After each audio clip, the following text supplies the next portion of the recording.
టెక్కల్ division కేంద్రం నుండి కొత్తూరు మండల కేంద్రంలో ఉన్నటువంటి ఆర్టీసీ డిపోకి బస్సు సౌకర్యం కల్పించాలని చెప్పేసి సిపిఎం పార్టీగా మేము ప్రభుత్వానికి డిమాండ్ చేస్తున్నాం. జిల్లాల విభజన అనంతరం టెక్కల్ డివిజన్ కేంద్రం విభజన అనంతరం టెక్కల్ నుండి కొత్తూరుకి రవాణా సౌకర్యం లేక ప్రజలు తీవ్ర ఇబ్బందులు పడుతున్నారు. ప్రభుత్వ కార్యాలయాలకు వెళ్ళాలన్నా, అధికారులను కలవడానికి వెళ్ళాలన్నా, వివిధ రకాల పనుల కోసం డివిజన్ కేంద్రానికి వెళ్ళాలంటే ప్రయాణ సౌకర్యం లేక తీవ్ర ఇబ్బందులు ఎదుర్కొన్నటువంటి పరిస్థితి ఉంది.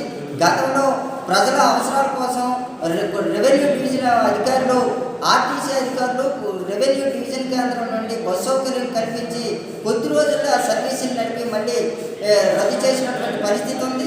ప్రజలు చాలా తీవ్రమైనటువంటి ఇబ్బందులతో ఎదుర్కొన్నటువంటి పరిస్థితి ఉంది. ప్రైవేటు వాహనాలని ఆశ్రయించి వేలాది రూపాయలు నష్టపోతున్నటువంటి పరిస్థితి ఉంది. ఎప్పటికైనా ఆర్టీసీ అధికారులు, జిల్లా అధికారులు జోక్యం చేసుకోవాలా, అలాగే జిల్లా రెవెన్యూ డివిజన్ అధికారులు జోక్యం చేసుకొని కొత్తూరు ఆర్టీసీ డిపోని ఈ కొత్తూరు వరకు పునరుద్ధరించాలని చెప్పేసి మేము డిమాండ్ చేస్తున్నాం. ఆ సందర్భంగానే ఈరోజు కొత్తూరు మండల తహసీల్దార్ గారికి వినతిపత్రం అందజేసినాం.